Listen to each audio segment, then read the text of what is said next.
You watched the funeral? Nobody does pageantry like the British royals. The funeral means Australians will now have to come to terms with having Charles as our head of state. To the King of Australia. It's not going to sit well with some, but I, for one, am looking forward to it because he's prone to doing funny things.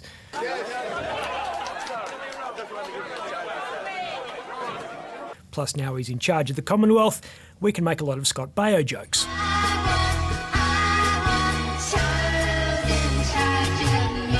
And the world needs more Scott Baio jokes. And Scott Baio gave me pink eye. Happy days ahead. The Republicans are wasting no time getting to work on their cause. How long do you reckon before there's a referendum? A couple of years, but it will happen. Where do you stand on it?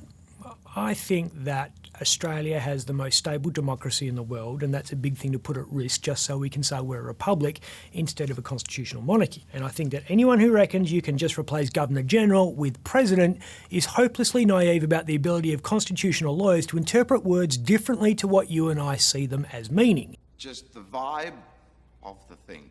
The vibe is real. And who do you think we're going to get as president if we go down that path? It's going to go to a popular vote. We won't stand for politicians appointing the head of state as they do with the Governor-General. That was a key reason the 99 referendum failed. So we're going to have a national beauty contest between rich egomaniacs who can afford to throw money at a campaign just to see what happens. And that's my kind of party, the United Australia Party. Someone like Quentin Bryce or David Hurley won't win that race. We're going to end up with Ida Buttrose or Eddie Maguire. Yeah, that would be bad. We could get Twiggy. He's too busy picking arguments with other gazillionaires at the moment. Forrest is already fighting with Mark Zuckerberg. He's taken the Facebook founder to court because he reckons the social media giant is allowing his image to be used to legitimise investment scams. Green hydrogen. It's the fuel of the future. Pure. Totally clean. No, not that one. Dodgy cryptocurrency. I am deeply concerned about innocent Australians being scammed through clickbait advertising on social media. That's still going through the court system. Now Forrest has taken aim at Elon Musk. He's not happy that Musk doesn't believe in hydrogen, which, as we all know, Forrest likes very much. I'm already in. In May, Musk publicly slammed hydrogen fuel cells as the most dumb thing I could possibly imagine for energy storage. Forrest made the valid point that Musk was talking his own book. He said Elon was a good guy, but has a business model which depends only on batteries, and that hydro fuel cells harm that business model, which they most certainly will if anyone anywhere in the world works out how to produce green hydrogen at a price that anyone who's not a billionaire can afford. Forrest says Musk should get out and ask himself, am I really a climate avenger or just a businessman? Adding that if Musk knocks hydrogen, then we know he's just in it for a buck. Yeah, well, Forrest's putting his money where his mouth is. He's putting shareholders' money where his mouth is, spending more than $9 billion to make FMG a fossil fuel-free operation by 2030.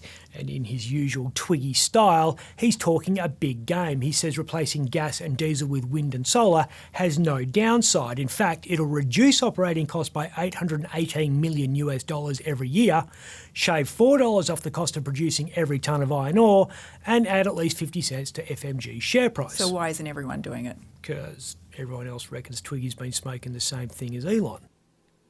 BHP is opting for a far more cautious approach. The big Australian reckons it's enough of a headache just to halve emissions at its Port Hedland operations. And even that'll be a stretch, so a lot of investors and analysts are interested to see what Twiggy has in his back pocket to make good on his net zero by 2030 promise. If he does achieve it and can deliver green steel to his customers at a decent price, then FMG will come out of the gate faster than this. That's unraced 2-year-old Auspicious winning a 400-metre Larkhill trial by 16 lengths. Her trainer Stephen Miller reckons he wasn't even pushing her. She was bought for 110 grand at a Sydney yearling sale, and on October 8 she'll be in the running for the $80,000 initial stakes at Ascot. And that might end up being a pretty good return on investment. Well, we will all be wishing for the old horse and cart next week. Yeah, the fuel excise holiday that slashed the price of petrol by 22 cents a litre will end just when we all need to fill up the car after coming back from the long weekend. And you can bet that Big Oil won't spare us any pain. They'll make sure that at 11:59 p.m. on September 28, the storage tanks under their Bowsers are full to the brim. What are you looking so miserable about? There's a whole ocean of oil under our feet. No one can get at it except for me. They'll have bought that fuel while the excise holiday was still in place, but you can bet they won't pass on that discounted rate to us. The ACCC says it's going to monitor servos for signs of price gouging, because that's worked so well up till now.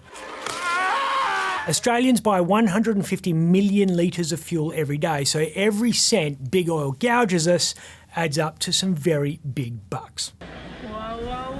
I'm Ben Harvey. For more Up Late, click the subscribe button below.